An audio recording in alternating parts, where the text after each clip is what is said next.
eritematosas más parecidas a si fueran erisipelatoides. Podemos tener lesiones reticuladas o serpiginosas generalizadas y dolorosos, y al resolverse van a dejar estas lesiones purpúricas, como en este paciente que hemos podido seguir. Las lesiones cutáneas van asociadas a mialgias y es como que las siguieran, migran con las lesiones dermatológicas. Podemos tener dolor conjuntival, enrojecimiento y edema periorbitaria. Y también la complicación final de la amiloidosis. Tratamiento: el TRAPS generalmente no responden a colchicina, responden a altas dosis de corticoides, al etanercept o a la anakinra. La fiebre mediterránea familiar, que nosotros hemos tenido la oportunidad de ver 3 pacientes, el gen es el MEF, que codifica para una proteína leucocito específica reguladora de la inflamación y apoptosis, que es la pirina, que también regula la interleuquina beta. Las manifestaciones cutáneas son lesiones bien delimitadas de hasta 15 centímetros de diámetro, que las llaman erisipelatoides. Ya vamos a ver fotos de nuestros pacientes. También lesiones purpúricas que simulan una púrpura de John-Langerhans o una panarteritis nudosa. Es autosómica recesiva, niños y adolescentes. Los primeros ataques pueden ocurrir hasta los primeros 20 años. Los ataques son cortos, tienen fiebre y dolor abdominal severo, y hay evidencia bioquímica de inflamación entre los ataques.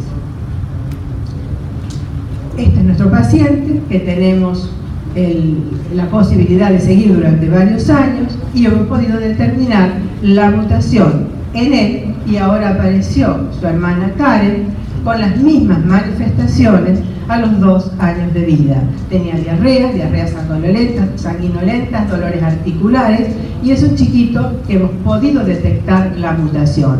Le hemos tratado con colchicina, no nos dio resultado, y en estos momentos está con anakinra. Aquí podemos ver este nene previo en esta foto y posterior actualmente bajo anakinra. Entonces, las mutaciones que podemos tener en el gen de la criopirina va a producir una inflamación, una activación del inflamosoma. Entonces, por medio de bloqueos de esta vía, podemos bloquear la inflamación mediada por la interleuquina. Y como podemos ver acá abajo, tenemos varios medicamentos. Nosotros tenemos experiencia solamente con anakinra. Otro grupo de enfermedades a las que ya se refirió Lucy y que me parece importante remarcar, porque tenemos lesiones dermatológicas muy frecuentes, que es muy probable que no hayamos diagnosticado. Una de ellas es el DIRA, que es un receptor antagonista de interleuquina 1, el que está alterada, y que va a tener un comienzo neonatal en las primeras semanas de vida con rash cutáneo pustuloso. O sea, cuando nosotros veamos un neonato con pústulas y estas pústulas no se resuelvan, tenemos que pensar, fuera de todo lo que siempre pensamos, en lo infeccioso, en lo inflamatorio, etc., tenemos que pensar en un DIRA.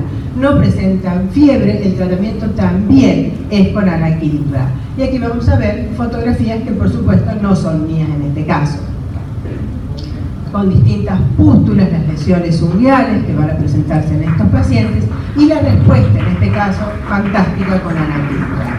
Este es un paciente de Margarita Larralde, que no han podido detectar también la mutación, si es un DIRA o es un DITRA, y la respuesta, que es la misma foto que mostró la doctora, con la anakinra.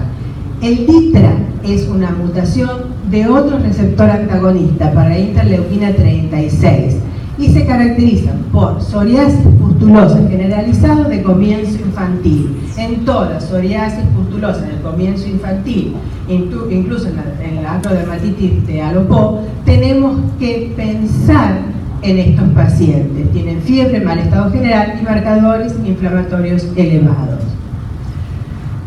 Y acá vemos la respuesta también de estos pacientes con anakinra, como en este caso, como en esto de las publicaciones y como en esto que también mostró la doctora.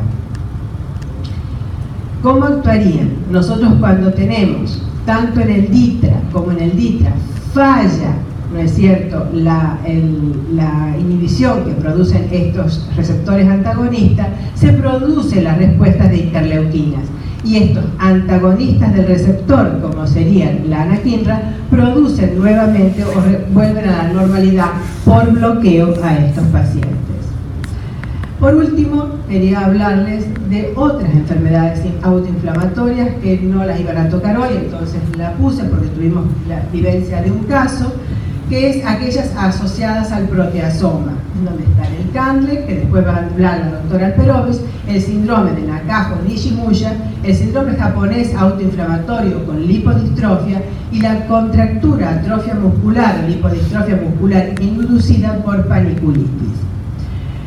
Nosotros hemos tenido la oportunidad de ver un síndrome de Nakajo-Nishimura, no lo hemos diagnosticado nosotros, vino una doctora que está en Francia, después el paciente, gente creo que fue del Garran, que le mandó la sangre para hacer el estudio genético y lo pudimos diagnosticar. Estos pacientes tienen fiebres periódicas, las manifestaciones cutáneas son eritemas anulares, nódulos eritematosos, más bien vasculíticas, como un eritema nudoso símil, paniculitis símil o perniosis símil, y va a progresar hacia una lipodistrofia. Nuestros dos pacientes, que fueron hermanos, se murieron. Edema palpebral, anemia microcítica y hepatomegalia, calcificación de los ganglios basales, miositis y artralgia y contracturas musculares. Se produce por mutaciones con pérdida de función en este gen, que codifica para la subunidad beta 5.1 de un inmunoproteasoma, que va a permitir la degradación de proteínas no necesarias que, como no se degradan, se acumulan y producen el daño. Y van a producir una activación de la vía del NF-kappa beta con sobreproducción de nuevo de la interleuquina C, que da el fenotipo inflamatorio. Esta es nuestro paciente, como nuestra primer paciente, que por supuesto hemos pensado en otro tipo de patologías. Como ven, las lesiones que tenían eran sumamente importantes, y la primer paciente es esta, y la segunda paciente es esta otra. Cuando llegamos al diagnóstico, lamentablemente las dos pacientes fallecieron por toda la inflamación que se desencadenó a nivel sistémico. Entonces, como conclusión, debemos sospechar un síndrome antiinflamatorio en un paciente que tenga episodios recurrentes de inflamación sin causa aparente desencadenante, sin autoanticuerpos ni células T autoantígenos específicas, sobre todo si el paciente presenta fiebre, si va acompañado de un cuadro cutáneo urticariforme, erisipelatoide, pero también podemos tener acné, pioderma gangrenoso, aftas, pústulas, paniculitis, vasculitis, etc. Y probablemente se encuentran subreportados, ya que la mayoría de los dermatólogos no tienen presente el diagnóstico. Por lo tanto, el que sabe lo que busca, interpreta lo que encuentra, y es lo que un poco hemos querido dejar acá.